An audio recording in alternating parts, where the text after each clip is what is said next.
Hey everybody, and welcome back to Art a la Carte and another video in How to Art as a Job 101.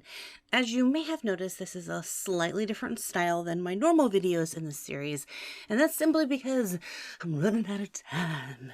So instead of getting cute cartoon me to talk to you, you get audio me plus a speed drawing of this cute picture that I did. So let's get into some of the topics for today. Now, if you've missed any of the previous videos in the series, I highly recommend that you go back and watch the rest of those.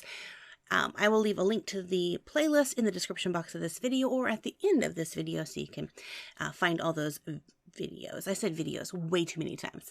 No matter what type of art you create, whether it's fine art or cartoony, fantasy, portrait, realistic, simplistic, whatever it is, modern art, there's going to be a group of people that like your artwork. And that, as artists, is how we find people to purchase our art. We find that group of people that enjoy our artwork and then we sell it to them and we make money so we can create more art. So why are some artists more successful than others? There are many factors that go into that, but one of the factors is the size of their demographic, the size of that group of people that enjoy that type of art. It seems the more popular types of art have the larger demographics, which means there's a lot more people out there to decide whether or not they want to purchase your art. If you do something that's a little bit more unique, you may find a stronger loyalty to your demographic, but your demographic might be a little smaller. Like if you just did pictures of polka dots, there are people out there that just like pictures of polka dots and they would love to buy your pictures of polka dots. But this group is going to be smaller than, say, if you did portraits of puppies. There's probably going to be a larger group of people that enjoy looking at pictures of puppies than polka dots. So a demographic that I work in is fantasy art, cute, fluffy, fairies, mermaids, things like that. And there's a large group of people that enjoy that. Is that always the best thing? Well, there is a downside to that as well, because the larger your demographic is, the more artists that participate in that, the more competition there's going to be.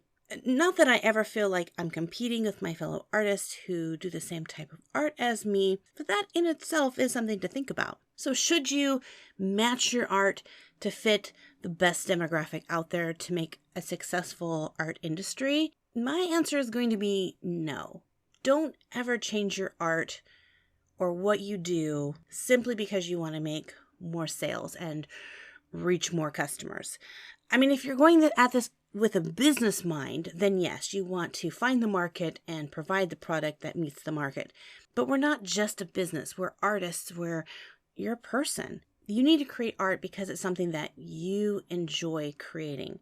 I see way too many artists that try to spread themselves so thin, trying to match what everybody wants them to create, that after a while they lose the joy of creating art. They burn out. And I've seen many artists kind of close up shop and decide not to be artists anymore because there's no joy in it. So there's the balance of being a smart business person, and there's also the balance of doing something that's sustainable. So just know, whether you draw puppies or polka dots, there is a group of people out there that will want to see your artwork, maybe even buy your artwork. As an artist, the business side of you should be focused on trying to find that demographic, how to go about getting your artwork out there. And I've talked a little bit about this in the video where I talked about social media, and that really ties in very closely to what I'm going to say here. So definitely, if you haven't watched that video, check that one. I'll give you a lot more information. But finding the groups out there where people hang out that enjoy your polka dotted pictures, it can take a lot of researching. But that's another good reason why you should create art that you enjoy, because hopefully, because you enjoy this type of art, you're kind of already have researched and found other people who create this art because you enjoy it. So maybe you would want to find that type of art. So maybe you already kind of found some of those groups. Google search is a great way to do that. Google in polka dot artwork communities.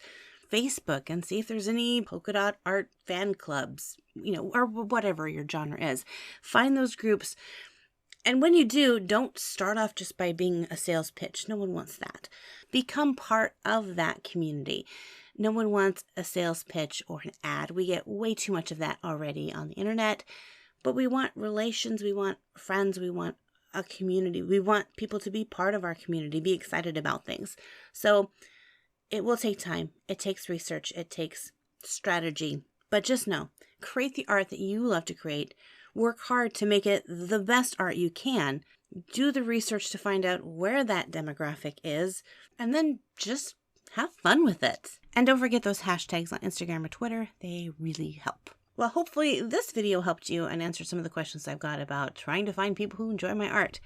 It's a hard thing, and there's no definite answer. Oh, do this, this, and this, and you'll find the people. Sometimes it takes a lot of work to find those people, and sometimes not. Sometimes it's really easy, just depending on what type of artwork you like to do. Well, if you enjoyed this video, make sure to give it a big thumbs up. Hit the subscribe button so that you don't miss out on any future videos. And as always, God bless you guys. Thanks for hanging out with me, and we'll see you in another art video. Bye-bye!